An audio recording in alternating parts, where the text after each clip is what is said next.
Hello and welcome to DCP SideQuest episode number 34. It's a Monday, as it always is, and the world is getting infected. Falling apart. It's infectious. What can I say, Hey, right? awesome. Yeah. Hey, It's awesome. Infected with fun. Infectious Mondays. Infectious Corona. Mondays and death. Which, did you hear that there were 5 million people who left the part of China that is Wuhan? infected? Yeah. Yes. Really? That day. 5 million people traveled. The day that 5 right before they locked it down. Yeah. Yeah. Like they were just trying to get out of Dodge. No, it was just I know normal it- traffic.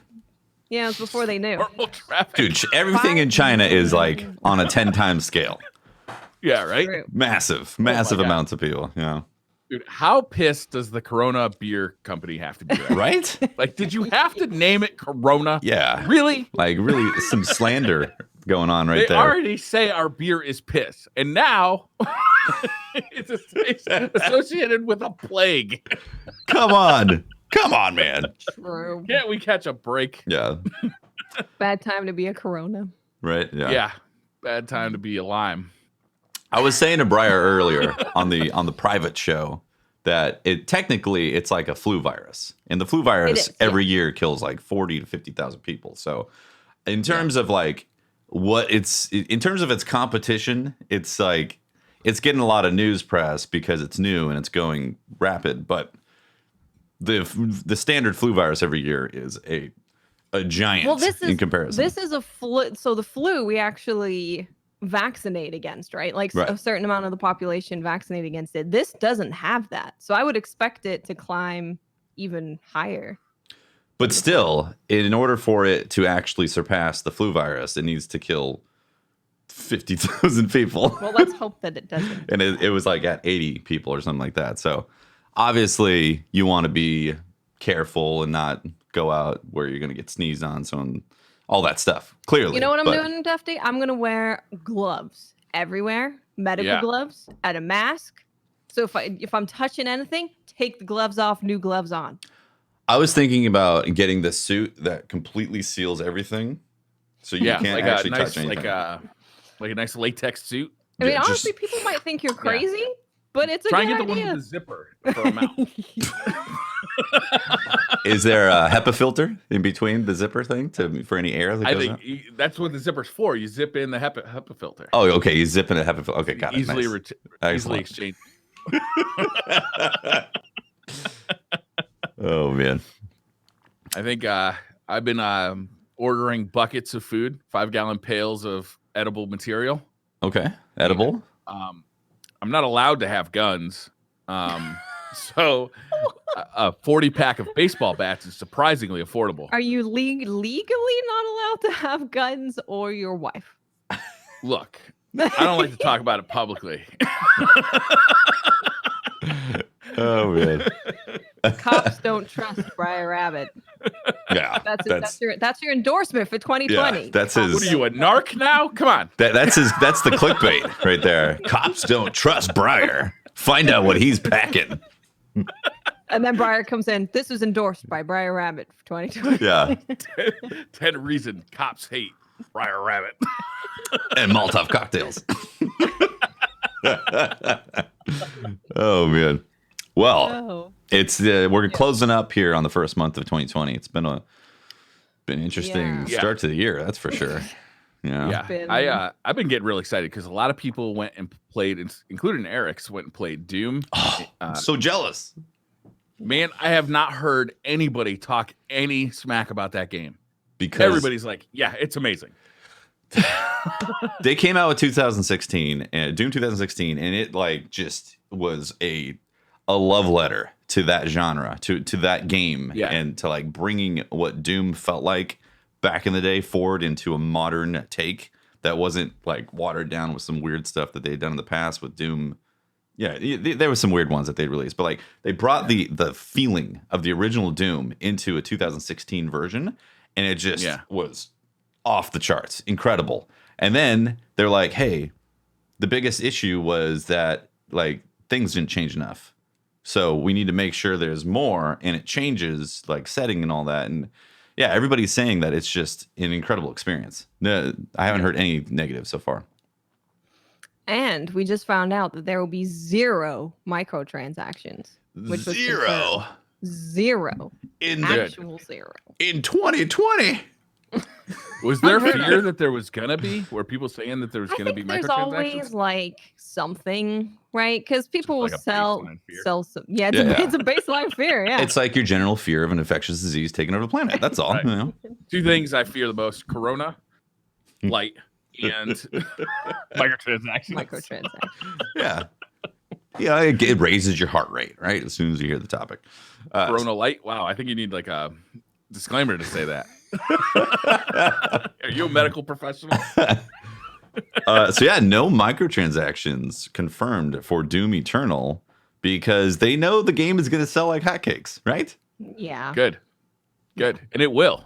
Absolutely. 2016 Doom was amazing. It was one of the best games that came out in the last 10 years, if you ask me. Exactly. Like it was just outstanding. It was like in a way where games are like broadening their depth, where it's almost like games like GTA or Red Dead or Destiny, like they do a lot of different things, and Doom just does one thing, but it just focuses so well on doing that one thing so great. Yeah. It knocks it out of the park. Like there's no reload, right? Yeah. It's just constant action. It's fast paced. Yeah. The game is constantly pushing you to go forward. You got to get those. What are they called? The Glory kills. super death kills. Glory kills. Yeah. The rip and tear.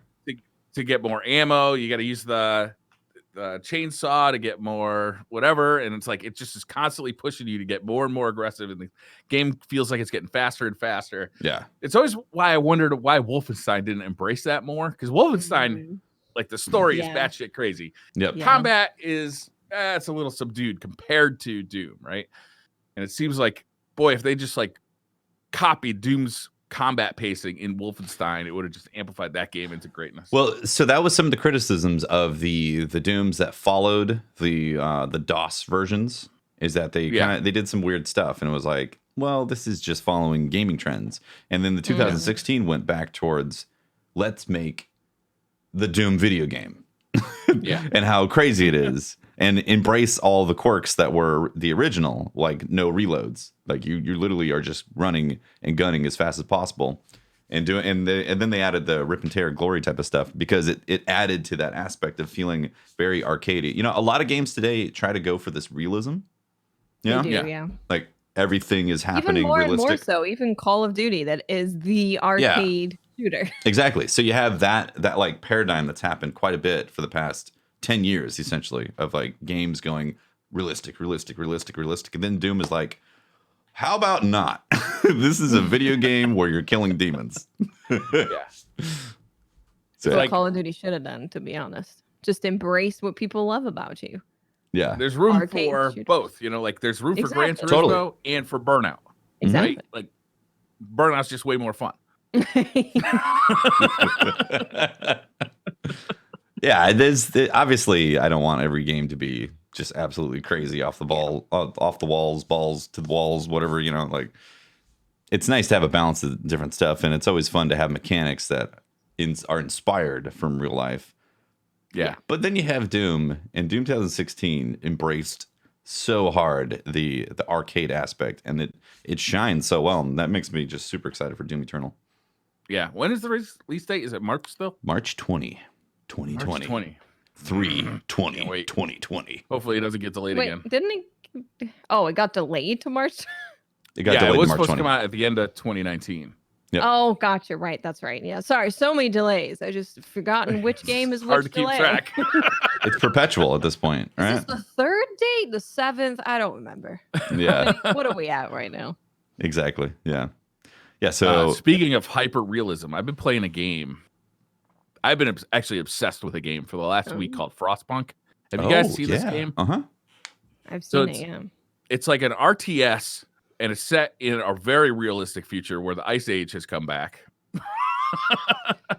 Nice. And like there's no combat per se, really. It's like a survival RTS where you've got this generator and you're building your society around this generator in like kind of a hole in the ground, and your whole goal is to keep your civilization warm enough and kind of like build your population back up, right? Because like you guys escaped from like London, you trekked across the ice, you found this generator, and now you're all huddled in front of this heat making generator, just trying to survive. And there's resource management. You got to go get coal, you got to get wood, metal to like build up a civilization, build housing.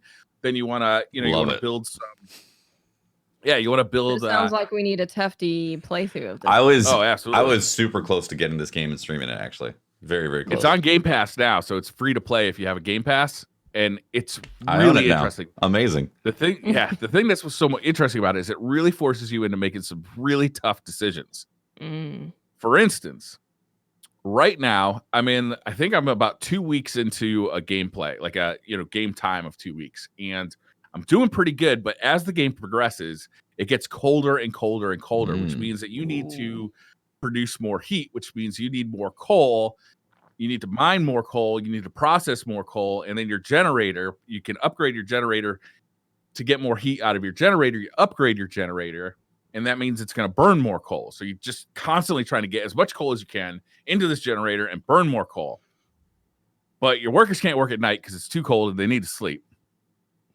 But you can force them to work at night if you need to. Get that ass up. They don't like it. It's also, they're going to get frostbite. Some of them are going to get frostbite. They're going to lose some limbs. Oh, boy. And then they can't work. If you really run into trouble, you can make the kids work. And that increases your workforce, right? I got about 30 kids running around my settlement. Making things happen. I've been really good up to this point. I haven't made them work. I set up a school. They can work in the medic tents if need be, right? They can help out. But they go to school. I'm really preparing for the future, right? A bright future. Yeah. The children are the future. Mm-hmm. Yes, look, we need coal. Everybody's gonna die if we don't get enough coal. There's no future if you don't get the coal. It's so like get it. Everybody dies. That means the kids die too. We're being enlisted to get coal. World War III. It's your time to get up. 12-year-old Jimmy. Listen here, Jimmy. Get that coal. My finger hovers around that button. It got down to negative 97 degrees. Damn. Yeah. That's pretty chilly. You're burning that coal. People are freezing to death on the outskirts of town. So I got to amp up the generator, make it provide more heat, which means the coal is burning faster. People are sleeping. They're not making coal. So all night, I'm just burning coal with no coal getting produced. Next day, I got to build up those reserves so we can get through the next night. Yeah. I know in 2 days, it's going to get even colder. I don't want the kids to work. Hugo in chat. I don't want everybody to die either. Is this in-game or is this IRL, Brian? Our decisions have to be made. Somebody's got to shovel that driveway. If you don't have the driveway shovel, nobody can get to work. How are you going to pay the bills if you can't get to work? We're all going to die. Shovel that Nobody driveway. goes to work. Nobody gets to eat. What's the ultimate goal then? You've won, or is there an end game? I haven't gotten to the end state yet. I have failed. My community has completely failed twice. Ugh. After several hours of play, both times. After all that whip cracking? After all that whip cracking. I have never put the children to work. But the downside of never putting the children to work, I have set up a true dictatorship. I have propagandists working for me. I've got sentry towers, making sure people don't leave. I had this whole group of people, 30 people, wanted to just up and go back to London. And they were recruiting other people. So I had to put the hammer down. I had to go out and start patrolling the streets. They were putting up graffiti. I had to arrest people. I had to build a prison. Look, it got to be really messy. I put down that uprising, though. I put it down. Okay. I mean, it's going to be 107 degrees below zero, and we need that coal. I'm thinking, so this is the question. Is it better to put the kids to work and so people cannot work at night and lose limbs? Mm-hmm. I'm going to say yes. I think so. Dire times. It's a dark future we're facing. We can get to education later. We'll think about it later. Well, you do learn with hands-on experience. It's a fantastic game. It's this really sounds engaging. Really great. Yeah, and if you have Game Pass, it's free on Game Pass. It's also on Steam. I think it's only $30 if you're on Steam. Did you get the expansion as well? on Game Pass? Not yet. Does No, I don't think it's on Game Pass. What does the expansion add? More cold. Extra chili. More child labor options. Frostpunk Extra Freezing Edition. Frostpunk. God damn, it's cold. But like, there's a whole tech tree that you can research. You can research the automatons that will go out and do work for you, and they work at night. You can get what is it called when you lose a limb but you replace it with like something? Oh, like a prosthetic. Prosthetic. You can research prosthetics. Nice. So people who lose a limb can go back to work. Damn right. Look, it's dark, but it's cool. It's really fun. Oh, But it's like, it is definitely dark. Apparently, they have a season pass. Wow. Oh, really? They have a whole season pass. Yeah, they have Frostpunk The Rifts, Frostpunk The Last Autumn, Frostpunk Project TV Agurskjur. Okay. That's what it says. Frostpunk. It's Icelandic. Yeah, so those are and it's 30% off at the moment if you want to get any of this stuff. Is it available? Did they come out with this for consoles? Does anybody know? Don't know. Google. Yeah, let's Google it. So the Rifts is new level of challenge on a brand new endless mode map where the land itself threatens your survival. Using a new gameplay mechanic, bridge the rifts to access new areas, expand the city to save your people from inevitable doom. Yes, it is available for consoles. Nice. Cool. I need this on a Switch. I don't know if it's available on Switch. That would be amazing. Yeah, I've seen this game multiple times, and I've been really close to like buying it to stream it because I'm definitely a fan of these type of games, like the We Are Billions type of stuff. Like, I love it. I love that stuff. And then I saw that they just recently released that expansion, like I think last week. So that's why it's kind of come back up as well, Frostpunk. So yeah, it's a different kind of RTS because you're not going out there and fighting anything, right? It's more of like if your favorite part of an RTS is like building your base, like this is right up your alley. Nice. Yeah. Cool. Sounds great. Yeah, probably gonna have to check that out. I found out that Hyperlight Drifter, which is an indie title, runs at 120 hertz on my iPad Pro yesterday. Oh yes, several games have done this on the iPad Pro. I was surprised. I was like, did you try it out? I did. It's really nice. Yeah. Apple, I think it was this summer, released an update for iOS. Oh, it was this September. Released an update for iOS that allows you to pair PlayStation and Xbox controllers. Yeah, I did that for video games as well. So it makes it very playable. You know, it's like I use it a lot to connect to my PC and play PC games in bed with a regular controller. You know, playing games with the on-screen control sucks. I can't stand it. I'm not a fan of that. Like trying to use like fake glass thumbsticks, the virtual joysticks. No, it's no good. And like I want a tactile controller, right? And it's been a wonderful experience. I use a Scuf controller. Why not, right? It's just permanently paired to my iPad, and it's just a lovely experience. That's really nice. Yeah. Do you have the 120 hertz refresh iPad? No, I have a very old iPad. I don't even know which one it is anymore. Gotcha. Okay. Yeah, the screen. So I'm really happy that things are moving more towards 120 because it's nice. Even just normal activity on the iPad, like scrolling, doing stuff, it's a very pleasing experience when you're using the device. And so when a game supports that, it's like, oh, that's really nice. Hyperlight Drifter is very eye candy, 16-bit inspired type of visual type of game. It came out a couple of years ago. So when I saw that they had that, and then it said runs in 120 hertz, I was like, oh, I'm buying this right now. So yeah, it's a creamy experience. Is Hyperlight one where it's mostly boss battles? I can't, or is it more like Zelda-like? No, it's like Zelda, but there was a pretty sharp difficulty curve. Okay. Yeah. At least there was. I think they rebalanced some of it. I actually don't think I ever played this game. It's worth it. Definitely. Yeah, it looks cool. Oh, it's a beautiful game.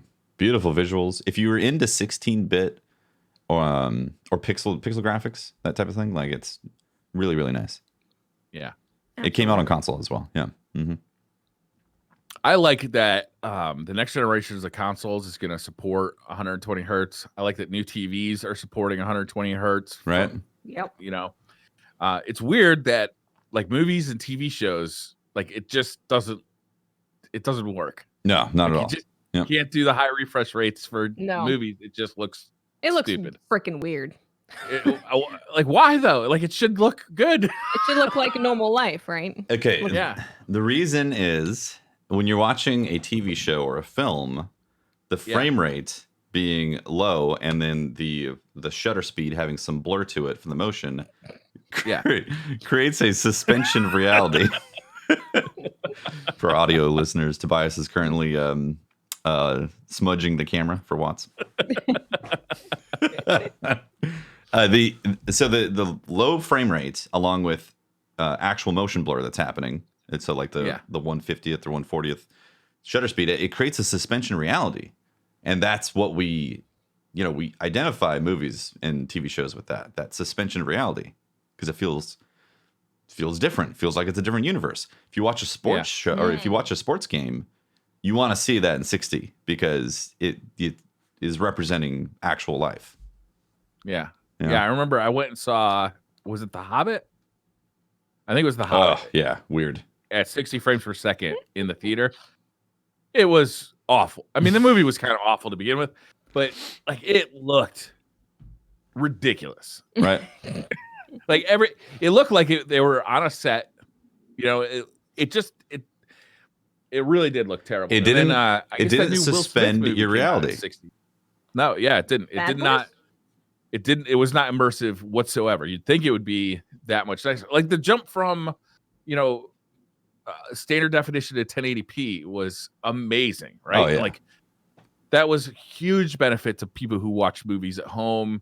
You know, not only did we get a huge bump in resolution and detail on the screen, but we also got like a big jump in screen sizes because like it happened at the same time that like LCDs and plasmas kind of happened. So we got this huge jump in TV sizes, and like your home cinema now is, it's a really nice experience. Yeah. Well, those resolution jumps were closer towards actual film as well. So like the amount of data that a film capture was going to have is more representative of 4K and higher.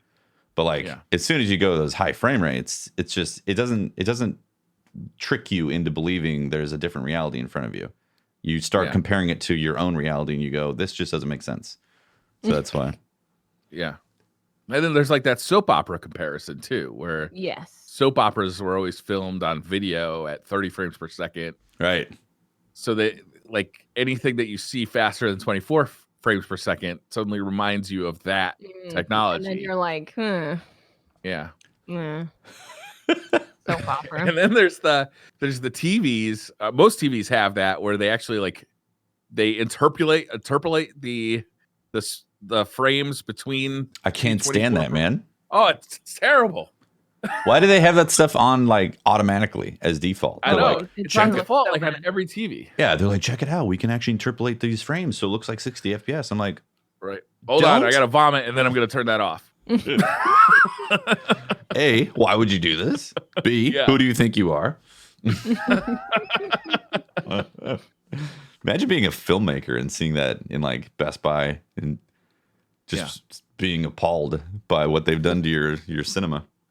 Yeah, I bought one of those OLED TVs last year, and it's a marvelous TV, right? It's like the black levels. It's the first TV I've had since plasma that I actually like. Nice. I don't like LCD TVs at all. I think they look super unnatural. Like the colors are always weird. Yeah, they look washed out. So like my plasma finally gave up the ghost like a few years ago, and I've had two TVs in the meantime. I bought a 55-inch Samsung that was really cheap that I hated almost immediately. And I gave it away. Get this crap out of my house. I didn't even want money for it. I didn't want your blood money for this fucking TV. And then I bought another Samsung TV, which was better, but still like I didn't like it still. That actually is now in my office. I use it for 4K gaming. Oh, nice. For gaming, it's fine. But the OLED, it's so nice with the the color reproduction is much more natural, and the black levels are actually black, not gray. Or is OLED the really expensive one?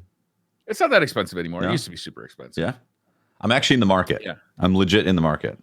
Well, OLED is the only way to go. Yeah. Yeah. Oh yeah. Don't even mess around. Just get an OLED. Sony makes them. LG makes them. Samsung. I don't know. I don't think Samsung makes them. They have like their other technology, QLED. Oh, okay. Gotcha. Yeah. Oh, QLED. Yeah. And now LG's newest OLEDs actually have 120 hertz too. 120 hertz mode that you can actually plug a PC in. And 4K. High refresh 4K gaming. That thing's got to be super spendy. It has to be. Right? They've come down a lot, man.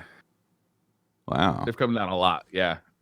Like I think I got a 65-inch a year ago that was, I want to say it was $2,000. Yeah. Which, it's a lot of money, but it's like, it's a big ass fucking TV. True. True. Yeah, I still have a plasma that I bought in 2012. That's 60 inches from Samsung that is still working perfect. Yeah. 1080p? It's 1080p, yeah. But, I had a Pioneer plasma that just looked outstanding for years and years and years, and finally it just gave up the ghost. It started to get dimmer and dimmer and dimmer. It was just dying. Yeah. And so we had to replace it because it's in a bright room too. Oh, My living room has a lot of windows. There you go. Yeah. So you almost couldn't watch it during the day. And it had, it still had a glass screen. The front of it was glass. I think it weighed a ton. Dude, those plasmas, man, they are chunky. Yeah. But I was really pissed off when they stopped making plasmas because they were so much better than LCD TVs. They're so much better. Okay. I'm going to add that to my search criteria as I'm doing some research, Just get OLED.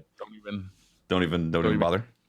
Yeah, don't even bother. I mean, if I could get 120 hertz without breaking the bank, my God.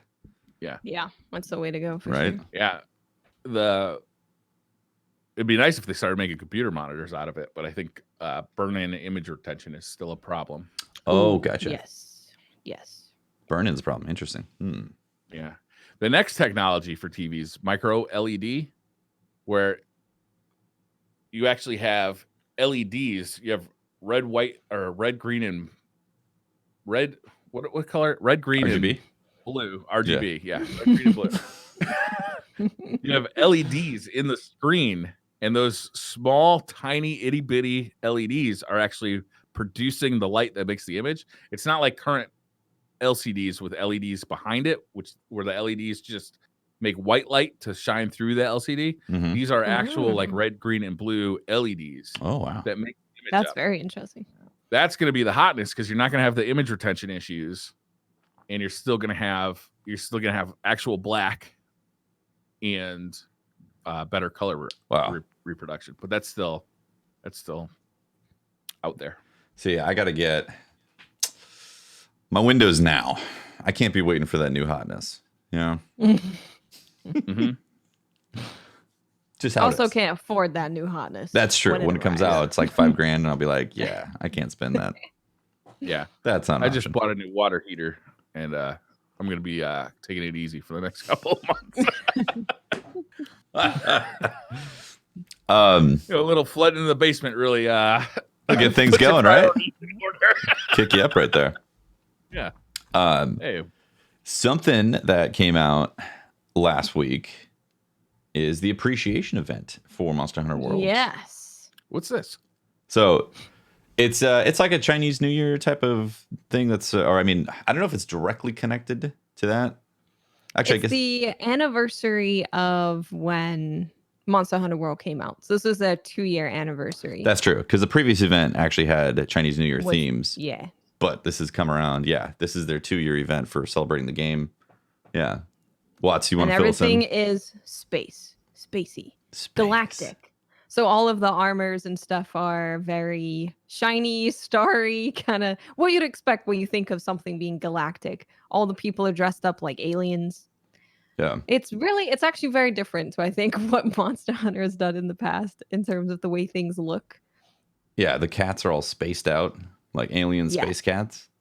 Alien space cats. Yeah. Like they're on meth or something. From space? Meth from space? Space meth, man. Not even once. You know what I'm saying? That moon meth. Jesus. We'll really send you out there. So with events, all the previous events come back. So you have stuff like Safi Jiva is back, which didn't leave for very long, which was great because that's a new monster that you can farm over and over again to get the weapons and the armor from. So they bring back all the previous events, and then there's new events to get some new stuff. One of them, you get elf ears. Nice. Yep. I'll take Always those. want elf ears. Yeah. When you're fighting monsters, yeah. You gotta collect them all. Yep. There's a armor set that you can get, and then there's also layered armor set, so you can change the way that you look without making your armor terrible and your skills terrible. Mm-hmm. And what else was there that there's an event where you can get the hammer that looks like a big piece of meat. Turkey leg, right? That's pretty great. Or yeah. chicken I leg, like yeah. the sound of that. Yeah, Yeah. that's pretty great. And they brought new weapons for every single weapon class Yeah. in the Great. guild weapons, which are actually pretty good, which is great because they're Are they beautiful. permanent They look additions great. to the game, or are they just available during the event? Yeah, once you have them, I think, you have them. yeah, they're permanent additions, but you need to have tickets from the event. So you have to play the event now to get the tickets to be able to make the Appreciation tickets, is that what it is? Okay. Well, there's gratitude tickets. Gratitude tickets, that's what it is, sorry. And then Yeah. VIP gratitude tickets. So There's a rocket hammer too. that's from an event in the past. They brought that back. Oh, okay. Yeah, the rocket Yeah. hammer. Yeah. So you go to, just to clarify, you go to the event section of the questing, right? Yeah. To get these tickets. Yeah. Now there's like 5 pages. There's 5 pages of events. It's a little intense. So always whenever a new event stuff comes out, I'm like, okay, what are the events from this one that I need to focus on? Because I don't remember the names of the events that I played or the missions, the quests. I don't remember. So I always look up like, what is the actual gratitude event stuff? Yeah. Oh, they're not Um, marked in game. They don't really tell you specifically what it no. is and what You got to what it's be in gonna the give you. know. Yeah. You know what? Monster Hunter wants you to be in the know. Yeah. Mhm. They'll give a Yeah. cheeky clue in the name of the title, but like, Yeah. you won't. It's not like, hey, this is the Capcom Resident Evil event right here. Like, it's not very clear. Yeah. Okay. And there's new Do I layered have to armor. be like a certain hunter level to participate? Yeah, well, for Safi Jiva, we know that you just had to complete the Iceborne story and like all the way through. Not just the very end of the story, but like all the way through to the end. For the event stuff, I'm not sure what level you'd have to be. I wouldn't assume that it would be particularly high. I think most of the time they just require you to finish the main campaign. Is this going simultaneously on PC? Sort of. Yeah. Right? Because Safi Jiva is not available on PC until March. Yes. But the event is there. Yeah. Okay. The event is there. It's just missing a monster fight. Yeah.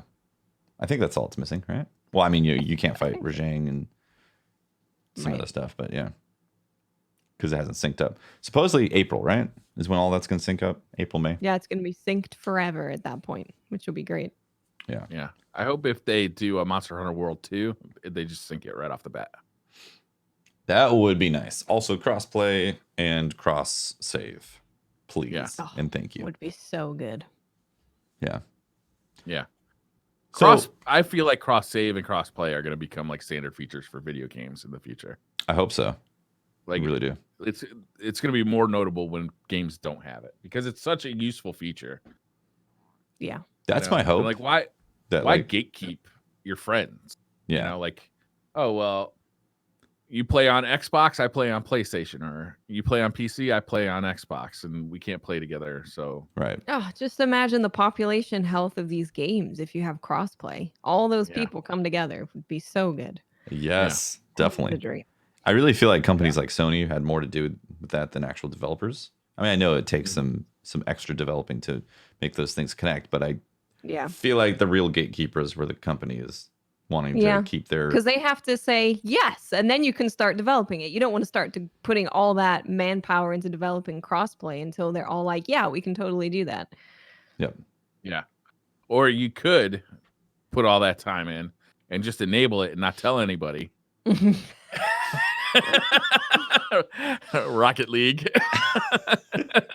Also, Fortnite did it too, where they're like, "Hey, what the? I'm playing with somebody on Xbox. What's going on?" They're like, "Whoops, that happened." Oh, whoops. I feel like those two games kind of forced Sony's hands. Yeah. Right. I Right. think so. Yeah. Yeah. Now like Call of Duty's doing it. Destiny's got cross save, not cross play. Like I think more and more games, like as the games, like I'd like to see it on Switch too. Right? Oh, for sure. There was that rumor that we'd get the Xbox Game Pass on Switch, which would be outstanding. I don't know if Nintendo's ever going to let that happen. That seems like it'd be kind of detrimental toward Nintendo's sales of video games. I mean, it could sell consoles though. It'll definitely sell consoles. I don't know if it sells video games for Nintendo though. I'm pretty sure Nintendo makes money on their consoles because they're I not. think they do as well. Yeah, they're not powerhouses by any means. Yeah. So. There are more rumors about a Switch Pro coming. Link and stuff. Switch Pro. Ooh. Yeah. Yeah. Switch Pro with that'll be interesting. I want the weird thing about Nintendo is that the rumors say that it's going to be a proprietary, like it's similar to how they currently have like the NVIDIA chips in the Switch. Like there's more powerful versions of these chips just available. Like tablets have them, phones have them, like that kind of stuff. Mm-hmm. But the rumor is that the new Switch is going to have a proprietary version of that. So a newer version of the current Switch processor and graphics card.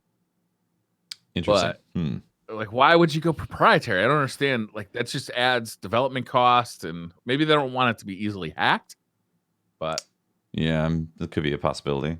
Or they seems just like it'd be so much easier to just take the ones off the shelf. You'd think possibly they want to have some very specific controls over the operating system and how it connects with the underlying hardware. Yeah, could be. I mean, that's kind of what like Apple does with their iOS devices. Makes it super synced up to those Apple chips. And those Apple chips, like the A13 is really powerful. Yeah, super powerful. Graphics and all that. It is, yeah. Yeah, single-threaded performance is higher than desktop chips. Yeah, it's kind of crazy what they've been able to do with that. Yeah. Like if a Switch had an A13 chip in it, like we wouldn't be having these conversations about the Switch lagging behind really hard. Yeah. I really want a new Switch. Like I really, really would love to see more powerful hardware come to the Switch. Even if I got to pay more for it. Yeah. But yep. Speaking of paying more for things, when do you think that 3080 Ti is coming out? I think probably this summer or September, November. Yeah. Any rumors at all? Anything? There have been rumors, but nothing concrete. Yeah, nothing concrete. Two sets of rumors, actually. AMD's Navi big chip. So they currently have the 5700 XT. AMD has the 5700 XT, which is their top of the line. But it kind of falls in line with like a 2060 Super on the NVIDIA side. So it's not super high end like on that side. So there's rumors that AMD is going to have much more powerful graphics cards this summer, and that NVIDIA is going to release the next version. The 3080. Yeah. 3080 Ti, whatever it ends up being. Yeah. But, like nothing concrete yet. Probably Computex, which I think it happens in like July-ish. We'll hear more. Oh, that's the next big event. Like CES and then Computex. Yeah. Yeah. Well, I mean, there's smoke, right? Like the rumors are flying around pretty hot and heavy. So that makes me think that it's not going to be too long. Okay. So it's like they're in the works. And information's probably coming pretty soon for some of the stuff. Yeah, I'm starting to price out what you can get for kids on the black market. Make sure that I'm first in line. Kidneys and stuff. 3080 Ti. Yeah. Yeah. Livers, kidney transplants, be able to afford all this, right? Yeah. Yeah. Yeah. Good idea. Kids need 2 hands? Really? I don't think so. I think you can get by. You're always on your phone with one thumb anyway. Yeah. You don't use that left hand. Need more coal, I think. More child-produced coal. Yeah. It's the best coal possible. Child-produced coal. So, Look, 4K unlimited frames need to happen here. yes. And sacrifices have to be made. I agree, Briar. Yes, man. Actually, I've been thinking about upgrading my setup because, you know, some of these capture cards are a lot more affordable now that can do like 4K 60, right? So you could HDR. Yeah, I upgraded to the Elgato 4K 60. Oh, nice. And it's just nice because then now I can just use my monitor and just use it.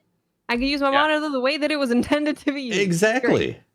I've been thinking, I Yeah. was like, you know, I could probably go 1440 now if I were to get one of those cards, and I'd have to reconfigure a couple things for HDMI 2.0, but like I could technically enjoy some higher resolution gaming in my streaming setup with some of these. I've been looking at the AverMedia 4K one as well. Yeah, the AverMedia one is really good because you can play your games in HDR, but record without the HDR. It does tone mapping on the fly. That's which good. is really nice. That is nice. And the Elgato one just came down. They actually introduced a new version of the 4K capture Mark card. II. Yep. That's like $150 cheaper than the old version, Mm-hmm. and it does HDR, Yeah. which is nice. I mean, Yeah. I don't know if that one transcodes on the way though. So if you were to play your games in HDR, I don't know if you could record non-HDR footage. Which you don't want to stream or record HDR footage because nobody can see it anyway. Right. Yeah. You have to have specific devices for that stuff. Yeah.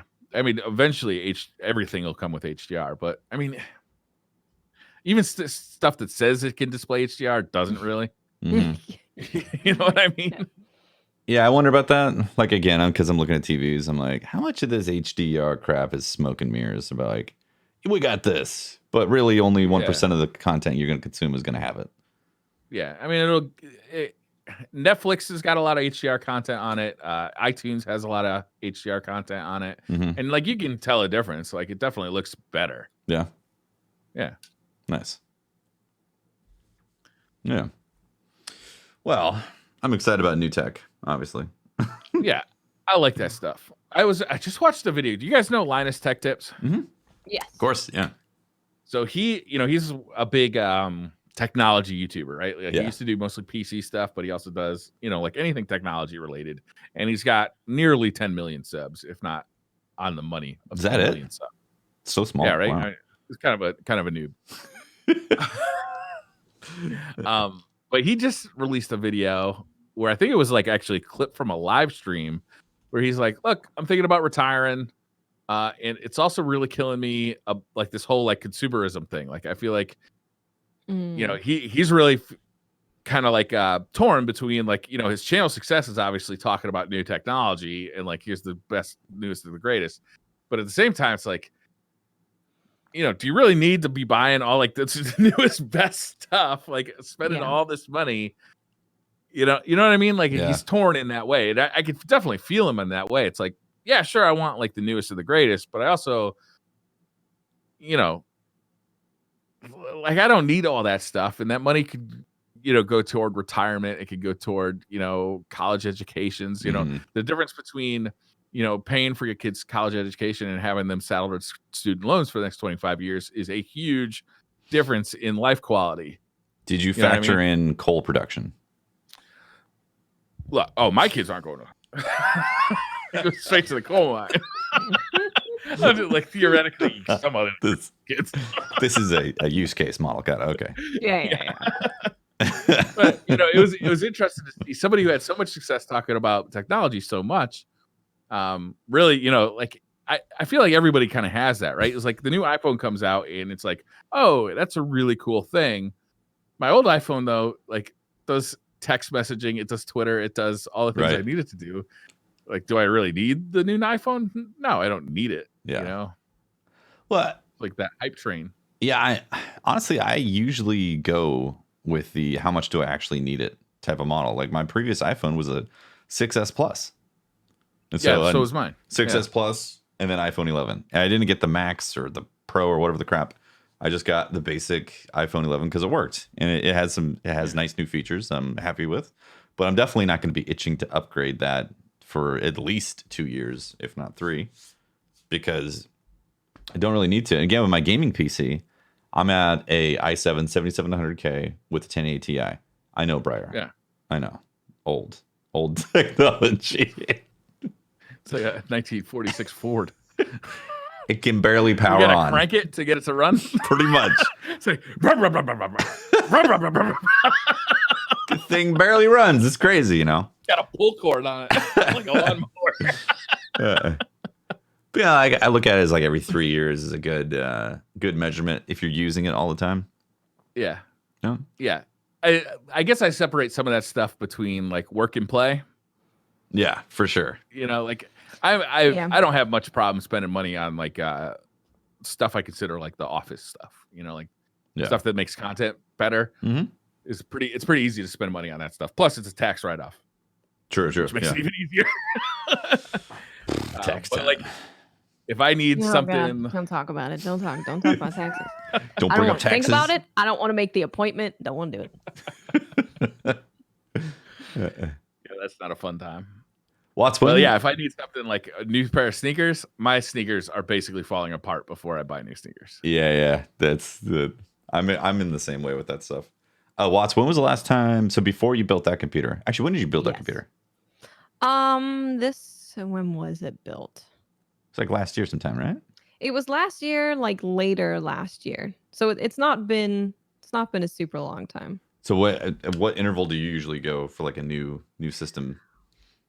So I think my gaming PC is about ready. It's definitely ready. I just need to put the money towards it. And that's been 3 years. Okay, yeah. But I did upgrade the graphics card. So the graphics card got upgraded, but I just haven't upgraded the processor and other stuff in it. So yeah, I think 3 years. It's still great, still working great. It's just about that time where games are going to start pushing even further that I would like to have something that's a bit more upgraded. Exactly. So yeah, we're like on the same page with that stuff. Like I think of it as if I can't do the highest settings for the resolution that I'm at, which is usually 1080p or might be 1440 in the future, we'll see. Then I think like, okay, it's time to update that stuff because I'm streaming. If I wasn't streaming though, I think I'd probably exactly. I'd be okay with. I'm playing on medium. All right, I don't care. Yeah, like it's not detracting from the gameplay experience drastically. Sure, it's better obviously if you're on epic settings, but it's not like you can't play the game. Yeah, I think if I come across a game where I'm like, ooh, this is really struggling to kind of push the best settings, then definitely is time. Yeah. You should play Witcher 3 again. Treat yourself. Treat yourself. I've been thinking about finishing my playthrough of Witcher 3. That game still looks amazing, but it brings a new computer still to it. Does it really? It can, yeah. If you put everything on high. Wow. Or highest or epic or whatever it is. This is why I keep on bringing up the 3080 Ti type of thing, because I'm nervous about Cyberpunk. And am I going to be able to run that game on ultra settings? At 1080p? Yeah. I don't know. You just said The Witcher brings it to a halt, and like, is CD Red Project's optimization for PC going to be up to date on release day? Because I'm definitely going to be playing it on release day. I cannot wait to play that game. I hear you. I'm okay with no ray tracing if I won't be able to do that. But don't ever say that to me again. Talking ill like of the being ray trace. Blind. I'm looking forward to the 3080 Ti because I am looking for like 4K future, right? Is I really want high refresh rate 4K in my life. What about my that? eyesight's not as good as it used to be. I want bigger screens, a little closer to my face, a little higher resolution, and still fluid motion, right? Yes. I enjoy playing games, with my feet up sometimes with a controller. Yeah, man. Sometimes it's hooked up to your iPad or you're streaming the game off there. But 4K, man, still 2080 Ti is still, with Monster Hunter World, I got to reduce the graphical settings to keep 4K Monster Hunter World running at a steady 60. On a 2080 Ti. Yeah, for sure. It's been struggling. Damn, that's rough. And the thing sounds like it's like ready to take off. Like it's I got like a helicopter in my room. It scares me when I open a game and immediately the computer's like, I'm like, oh no, oh, this is gonna be a bad time. This is gonna be a bad time. I think Earthfall did that for my computer. Actually, I think Earthfall like made my computer real sad. That's funny. Wow. It performed fine. It was just got very loud. Yeah. I mean, I have a window air conditioner in my office. And in the middle of the winter, if I'm playing video games in here, I got to turn that fucker on. It's like it heats up the whole upstairs. Yeah, man. Dude, my stream setup, I have my streaming PC in the hallway. Like I have a little desk in the hallway.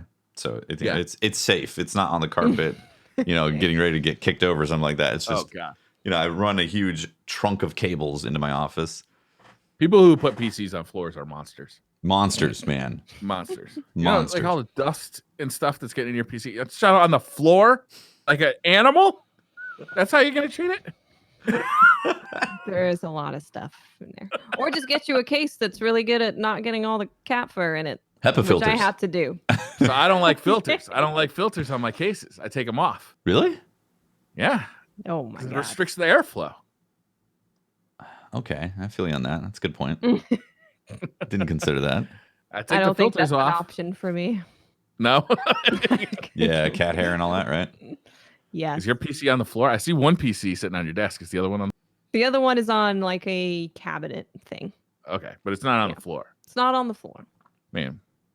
What you do is I think people who put them on carpeted surfaces, we should take their PCs away from them. Well, you take the motherboard out and you put it directly on the carpet, and then you hook all the just forget a case. You don't need a case. What do you need a case for? Just get rid of the case, have it all sitting on the floor, connected together. Imagine the cooling. That computer there is not in a case. Yeah. Do you see it?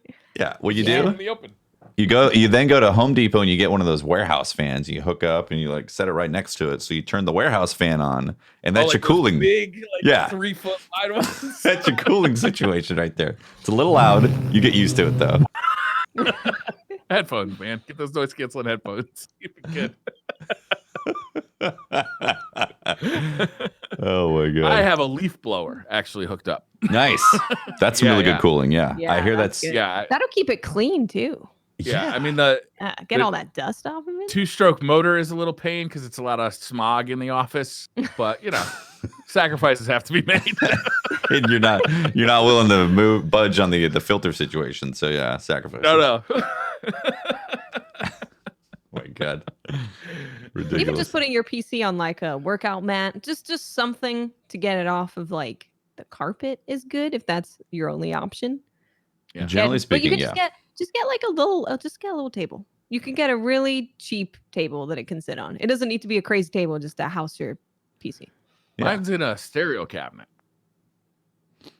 Is there good ventilation? It's like it's fair. There's no back to the stereo cabinet. Oh, okay. Yeah. I see. Like 3 posts.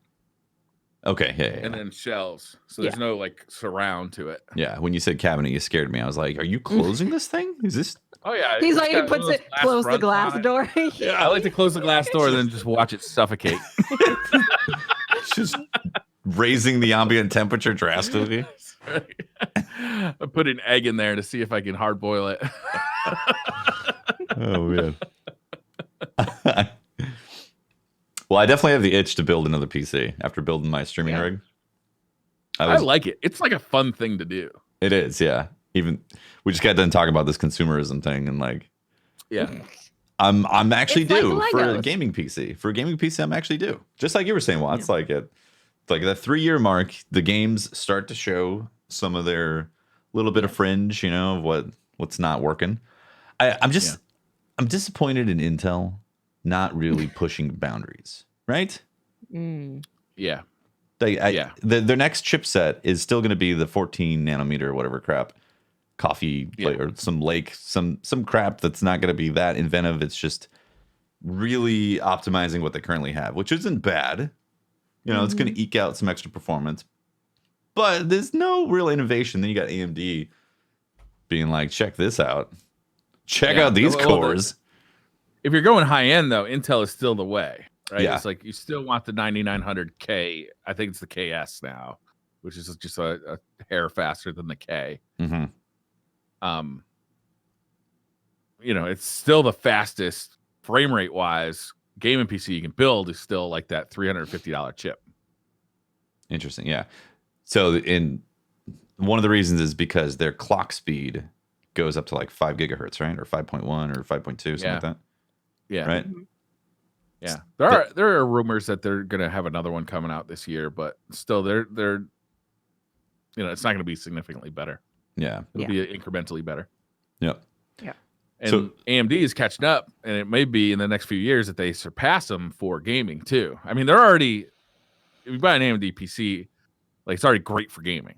Yeah. Yeah. It's just not as good. You're looking, the difference that you're looking at is 130 frames per second or 120 frames per second. Like that's essentially what you're looking at when you go Intel versus AMD. And again, it's because of the clock speed. So the chips on those Intel or the Intel chips are able to hit that 5 gigahertz rating, which gives it that slight edge for higher frames. And frames are heavily dictated on how many cycles can happen on the CPU to pump out those images. When you build a PC though, it's like you're kind of looking at all the pieces and you're trying to maximize like each piece, right? You buy the faster memory, maybe you even overclock the memory, and that gets you an extra 5% frame rate or 5 FPS. And then you overclock your processor, and maybe that gets you an extra 5 FPS on top of that. Overclock your graphics card, maybe you get another 10 FPS on top of that. And then all these small little tweaks all add up in the end to be, much bigger in the end. So it's like you talk about these little tiny tweaks, and it's like, well, do I really need 10 FPS? But like if my processor is not holding back my graphics card or my memory, then it's if you just built a 9900K, there's no reason to get the next chip. Exactly. No. Yeah. You're going to be gaining at most 10 FPS. It's like if you're us who it's been 3 years, maybe you want to get the newest thing because it's been 3 years. You get the newest thing so that it safeguards you for longer. But if you just upgraded, don't do it. Yeah. I have a downgrade path though, right? As I have 2 kids, and one of them's still on a 6700K. My God. Does that even load up Windows? The stuff flows down. Windows 95. Dude, Doom is looking great though. Oh man. Yeah, I understand that. I have a similar thing where like my music production computer it's actually a 6700K. So I'm thinking, well, I could take my 7700K, make that my music production rig, and have a brand new gaming PC. Yeah. Yeah. Yep. It is though. It's just like it's this constant battle between consumerism and like I want the newest stuff. Yeah. It's a constant battle. It's a weird moral battle that you end up having if you can actually upgrade all the time as well, if you have the option. And like if it's your hobby too, it's like I remember having the conversation with Pope Bear one day. He's like, I was talking about an upgrade I made on the PC. He's like, why do you upgrade it? It's like it's a hobby. It's like car guys like to upgrade their cars. It's like it's the same kind of thing. Mm-hmm. Bike guys like to upgrade their bikes. Yep. Ski guys like to drink beer in the chalet on the lift to the top of the mountain where they go down really quick. Oh man, I'm in the same boat because I end up buying a bunch of music hardware nowadays, like the synthesizers, and I can make music off of an iPad at this point. Don't need anything, but it's the process, it's the experience. I enjoy what I'm making with that. Well, I feel inspired by some of those things. Yeah, the process of it is fun too. It's like, do you get joy out of just the process of putting something together and upgrading and like making something kind of beautiful? Mm-hmm. I mean, Legos can cost $800, so yes, that's true. It's fine for you to spend a bit of money making a computer. Exactly. Mm-hmm, Sometimes you got to build a Millennium Falcon. I think Sometimes you do. I was about to say Millennial Falcon. Millennial Falcon. Oh, What does that's that a new look like? superhero right there. That's a new superhero, the Millennial Falcon.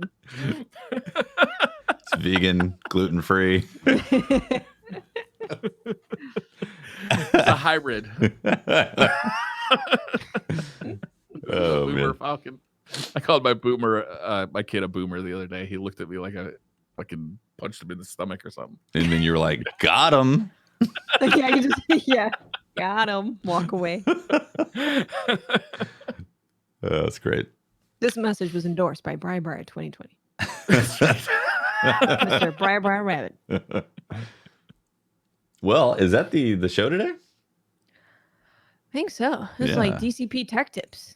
It was very Right? tech heavy today. Yeah. it was, I mean, that being said, there's not a whole lot gaming news right Kojima now. wants to make a manga. True. He's Yeah. always wanted to make a movie, though, right? Hasn't he always wanted to do that? I'm pretty sure. Yeah, I think Kojima is one of those people who just likes creating experiences for Yeah. people, and he wants to touch all of the mediums that he can. Yeah. Yeah. I'm sold because I loved Death Stranding. I like the whole concept. He's making a horror game too. Sounds great. Gonna be That's gonna kill me. I'm gonna It's die gonna of be a a- heart attack. 3-part series. Each movie is going to be 6 hours long, and the middle movie is just going to be a dude walking with a GoPro. Damn. Tension. Yeah, exactly. The camera angle is just the GoPro looking at your face. Revolutionary. The very end, he switches it to like 120 FPS. You're like, oh God, I can't handle this. I Oh, there remember was an one interview thing, from him. actually. I think it was right after MGS2 came out, where he was talking about he wished there was a technology. He wanted to make a technology where when your character died, when you like was game over screen, the disc actually disintegrated. So you'd have to go out and like, so if you lost your game, the game would actually like just disappear. Like you couldn't play it anymore. That's That sounds great. right. Yeah, adding new levels of risk. Yeah, right?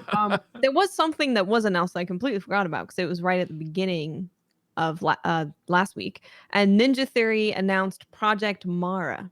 Mm. I don't know if you guys Wow. saw the trailer.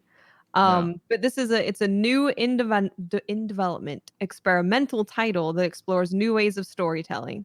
So it's going to be a real world grounded representation of mental terror based on real lived experience accounts and in-depth research. Our aim is to recreate the horrors of the mind as accurately and realistically as possible. Project Mara will be an experimental title and a showcase of what could become a new storytelling medium. So it's similar to what they did with Hellblade, right? Yeah. Yeah. But it seems like they're taking it another step further and going even more in depth with people's real experiences and trying to portray that accurately, which I think is great. You know, it gives more people the understanding of what others are going through. Because I think it's very hard to understand that kind of stuff. Yeah. So for sure. and they did phenomenally with that in Hellblade. Yeah. So I am super looking forward to that. Yeah, I gotta say, Ninja Theory is like kind of on my list of companies right now that just kind of gets a free pass. Like whatever you do next, I'll check Yep, it out. I'm playing. Yep. Yeah. Exactly. Yep. Awesome. Which they weren't on before, frankly. No. No, but they just killed it with Hellblade. Yeah, I'm Yeah. so interested to see what they got. And Hellblade 2 looks great. It does Well, look great. yeah, It seems like they found their thing with Hellblade. You know, Yeah. they did something unique, and if they keep going down that road, I think they're just going to do some amazing stuff. Yeah. Do they have 3 games in development now? They have a few. I know they have. What is it? Is it a fighting game? What is that game? The arena fighting Yeah. game thing. I don't know much I about know what it. you're talking about. I forgot Eric the name knows of all it. about it. Eric's He would played totally it and he have it, yep. loved it. Yep. Yeah. But they have that for sure. They're a small studio to have 3 games in development. Yeah. I wonder if Hellblade provided quite a boost in both like financial, but also other companies being interested in supporting and being Yeah. connected. Yeah, I'm don't sure know. it did. I don't know. Yeah, probably. I mean, that game was a success technically, and Yeah. it was. They worked on Disney Infinity. I didn't know that. Oh, didn't know that either. Yeah.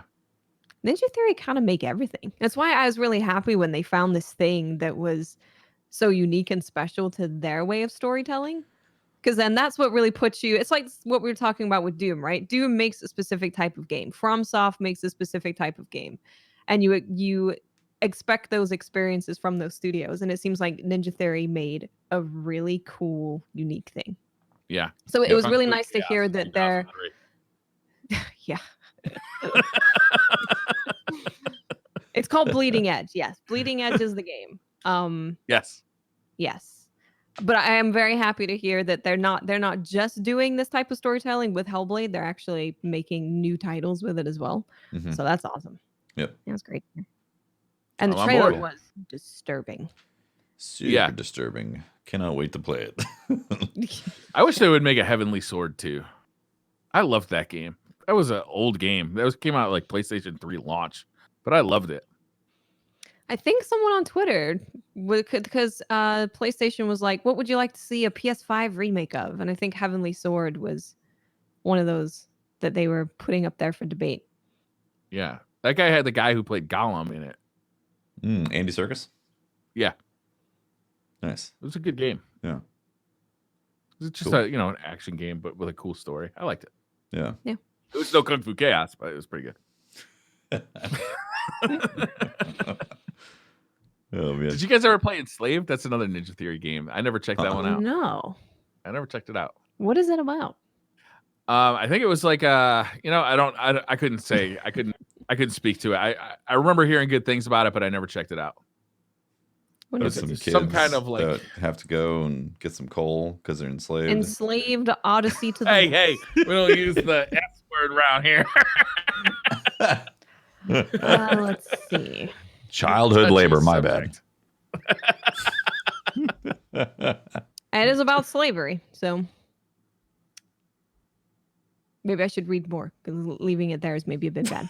In chat, Frag says it was a retelling of Journey to the West. Oh, okay. It is. So yeah, and it's the premium edition is Enslaved Odyssey to the West, so that checks out. It's got very positive reviews. It's on Steam. You can play it on Steam if you want to. Yeah, it was supposed to be really good. It was just one of those games that slipped through.